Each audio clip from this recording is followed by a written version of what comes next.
Yo, what's going on everyone? It's McReapers and welcome back to a new video. I know it's been a few months or maybe years at this point since I actually uploaded on the channel, but I swear I didn't forget about it. But I decided that I would end up challenging myself today by playing Terraria on the hardest difficulty in Seed, being the Zenith Seed, Everything Seed, or Get Fixed Boy Seed. It goes by a lot of names, but those are the most common ones. And I decided that since this is technically the hardest thing to do in base vanilla Terraria, I would do some research before getting right into the playthrough. And EORNHUB.com. Am I 18? Don't know why you'd be 18 to look at Terraria videos, but yes. Wait a minute.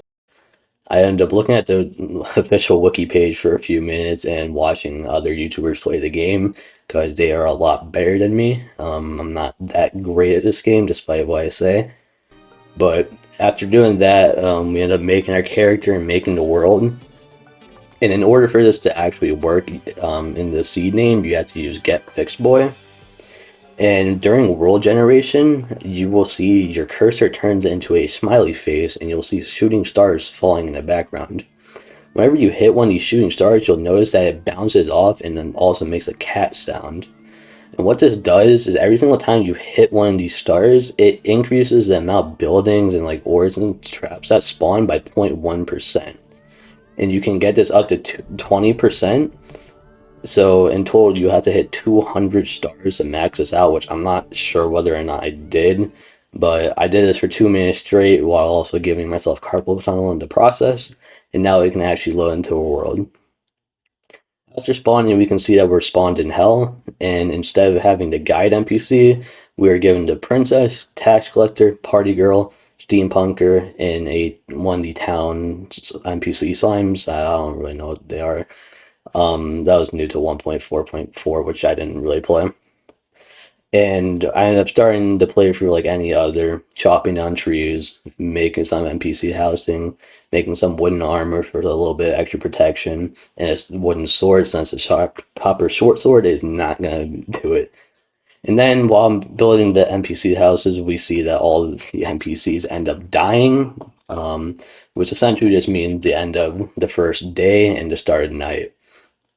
I ended up finishing the house and I started making my way up to the surface using ropes that you can get from not potions, pots that you find on the surface or on the ground. And I ended up running into the first biome that is added with this seed, which you can see it turns everything rainbow colors. So this is what I like to call this what it's like taking LSD. And the official name that I given this biome is the LGBTQ biome, and I'm not explaining why I named it that. But in this biome, you'll end up finding crisp honey blocks that when you stand on top of, they burn you, and if you break them, they have a chance to spawn lava. And if you want to see what that looks like, here you go. And that would just be the first death of many more to go over this series. And after navigating through those caves a little bit, I was able to find my first bit of decent ore. And something you can see the seed does, it spawns every single variant of ore. So there's iron and lead, silver and tungsten, and gold and plat. I think the same thing goes for hard ores as well.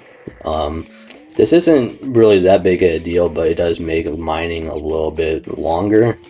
So progression will be a little bit slower. And after a little bit more digging, I ended up reaching a normal looking biome, which is just normal dirt and normal things that you see on like the overworld, just grass blocks and sunflowers and stuff like that. But this change of environment isn't something that I would get to experience for very long since the purple slime said I shouldn't get too comfortable and killed my ass. The seed also spawns a shit ton of traps, making it a pain in the ass navigating through fucking caves. That you always have to be on the lookout for boulders and traps, and as you can see, I wasn't very good at this at the very beginning. It took me about 20 minutes of mining, and I ended up getting enough lead to make a sword and pickaxe. Not very quick progress, but progress. So now I can kill enemies a little bit faster and mining a little bit faster. Enough time also passed for the tax collector to move back in, which is actually probably the most useful NPC early game for a little bit, since I'm not really. Most of the times I end up coming back to my bases because I end up dying, so over time the tax collector will end up just collecting me money, so that's always nice. I was mining for a little bit and ended up getting 15 amethysts, which I would later make a hook with once I got back down to the surface. I also finally found my first life crystal, which took me a long time to do, and you'll probably see that I end up standing underneath it because life crystals in this seed end up having a chance of turning into boulders and they can kill you early game. I'm sure if you have enough defense and health you can outlive it, but as of right now I was one shot to it. And another thing the seed adds is if you stay in the dark for too long, you end up dying.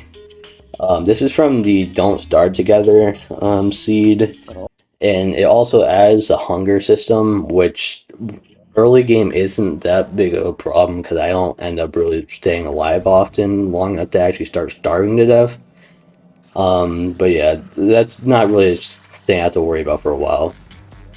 The game also adds is a new type of boulder called a bouncy boulder, and as you can see, it kind of just bounces all over the place, which aren't too bad to deal with. But if you're in a tight space, they can kill you pretty quick.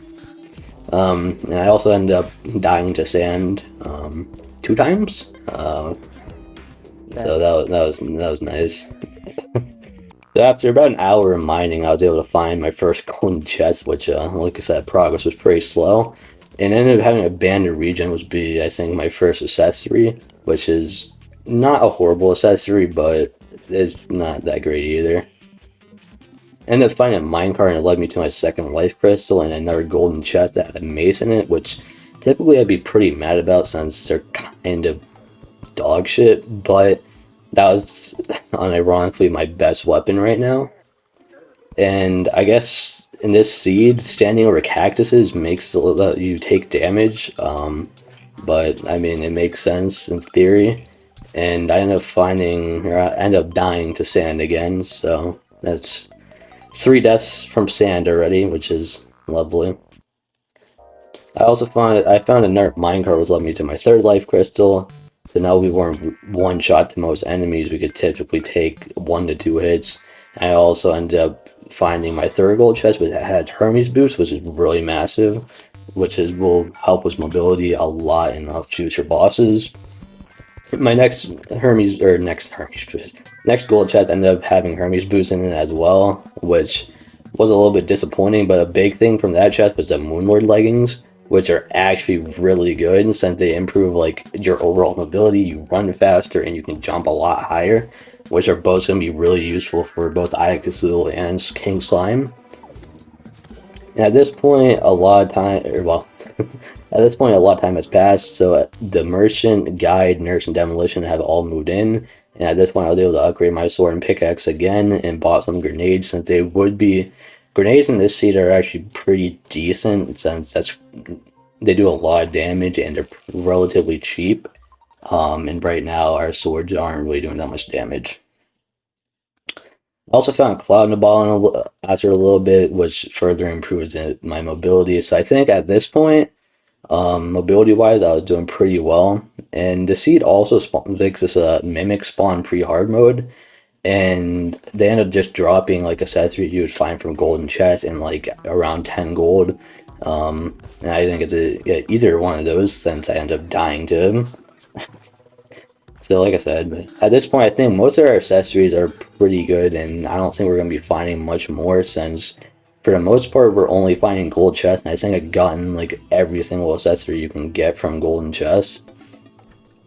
And after a little bit, I ended up finding a desert biome, an underground desert biome. In my first chest, I ended up finding a Thunder Zapper, which is probably gonna be the best weapon I'm gonna have for a while.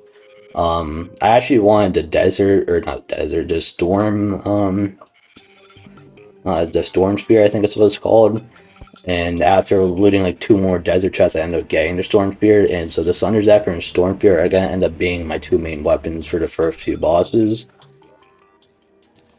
And at this point, I think we're pretty much ready for bosses because while I was in the desert, I also ended up finding my final life crystal and put me at max health. And at this point, I just need to find enough ore to actually make a good armor set since I still haven't found platinum or gold, so that might still take a while. As I was digging up, I ended up finding my first underground mushroom biome, which was pink instead of the normal blue color. There wasn't much loot here, but I did end up finding more ore, and I actually ran into some gold and plat, which is nice. During this time, I also ended up starving to death for the first time, which typically I think people would be mad about, but I was actually pretty happy because that means that it got to a point where I can actually outlive the normal enemies. So that was something that was meant progress to me, which I was really happy about. Eventually, when I was digging up, I reached a new biome. It looked like a jungle biome, but all the blocks, for the most part, were crisp honey blocks. I was assuming that meant that I was pretty close to the top of the world, but I wasn't really sure. It took me some time, but eventually I did end up getting enough platinum to make a helmet and chest piece, which is all I was gonna wear. Cause I was gonna actually keep the Moonlord leggings, because they're actually really, like, I think they're gonna be really useful, and the extra mobility you get from it is probably gonna be better and more useful than the extra defense you get from the full set bonus. And it was at this point I actually started working on a boss arena because up until now I haven't done that because all I've really been doing was exploring since I haven't really. So this is the first time I got a chance to do that, and I ended up making a decent sized arena. I figured I wouldn't need a massive one for either King Slime or Cthulhu, but I did end up placing heart lanterns and campfires. I tried placing a sunflower, but I didn't realize that I don't think you can put them in hell, which is unfortunate. But I will get an extra bit of health regeneration during the boss fight, which is going to be helpful. I planned on fighting King Slime for it just because I had the resources and it makes a spawn item, but as I was making, or not making, as I was getting resources for potions, I ended up getting the text for the Eye of Cthulhu to spawn, so I ended up changing plans and ended up fighting Eye of Cthulhu first. Eye of Cthulhu actually ended up spawning when I was still at my main base and kind of caught me off guard, so I ended up being a little. He ended up getting me down to a little over 5 hearts, so it wasn't a great start to the boss fight. But once I ended up getting over to my arena, I had time to buff up and actually started the boss fight. Eye of Cthulhu's first phase was about as easy as it always is. He spawns servants every now and then, and he kind of just chases you. But first phase was still pretty easy, and I ended up using. At first I was using the bow, but I ended up realizing the Thunder Zapper was actually better since it shoots faster and does around the same damage, and it pretty much one-shots the servant, so I would never really run out of mana.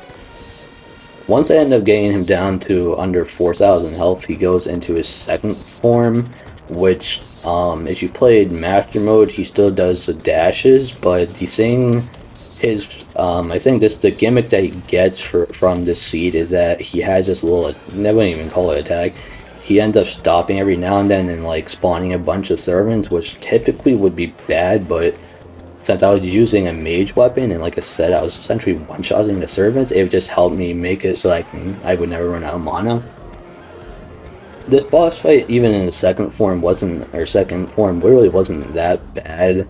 You just had to dodge his dashes and watch out for his servants to make sure you wouldn't get hit by them, because you did that sometimes they would hit you into the actual boss itself. But you had to watch out for it because impact damage was around, I believe, a little bit over 100 damage, so it could be a problem. But this fight, for the most part, wasn't that bad. Like I said, I really just used a Thunder Sapper, and I ended up killing him after a few minutes. And to be quite honest, I was kind of surprised with how easy this fight was. I was expecting this to take me maybe I was expecting it to take me more than one attempt. But yeah, I ended up clearing out this remaining servants and ended up opening the fucking loot bag, and it ended up giving me a warding shield of Cthulhu, which is really good, because that's a +6 to my defense, so that's a massive boost in defense, as well as the fact that I now have a dash, which will be really useful for future boss fights. And since I was able to defeat Eye of Cthulhu first try, I figured that I was more than ready for King Slime. So once I ended up crafting his spawn item, the slime crown, I started to fight. And for this fight, I ended up using a bow which combined with gesture arrows as well as grenades, since they still do decent damage. And like I said, I used gesture arrows to clear out any slimes that got in my way. This was another fight that was pretty easy. I don't think I got under half health this entire fight. The only thing you really had to watch out for was his teleports, but with my arena, I was able to time teleports well enough and just dodge out of them. He was also got pretty fast towards the end of the fight, but overall, it was another really easy boss fight. I think the only thing you really get from the sea is he's a lot bigger than he normally is. But I mean, that's really not that big of a deal because I had a big enough arena to dodge out of his attacks. And the only thing in that, other than that, you also had to watch out for some of the slime that he spawned in, but the Jester arrows made pretty quick work of them for the most part. So then again, after a few minutes, I defeated him, and after that, I just cleared out all the slime that were spawned from him. And after doing so, I ended up opening up the bag I got from him, which just gave me some standard loot that I really probably wouldn't use. I ended up selling most of it to traders or NPCs. And since I made 2 of his spawn items, I ended up fighting him again, which the second time I actually did worse. I don't know, I think I just wasn't paying attention to the fight or something, but he ended up getting me under half, which didn't happen the first time, and I got relatively low. But once again, it's a really easy fight, and after that, I ended up selling all the loot I got from it. And after defeating my first 2 bosses, I was actually I was looking up hopeful, but I'm sure later on I won't be as lucky with my boss attempts. But now that I defeated my first 2 bosses, this is probably where I'm gonna end the first episode. I don't want to drag this on for too long, but hopefully you guys made it this far, you enjoyed, and if you did, feel free to like and subscribe, it helps, and stay tuned for the next episode.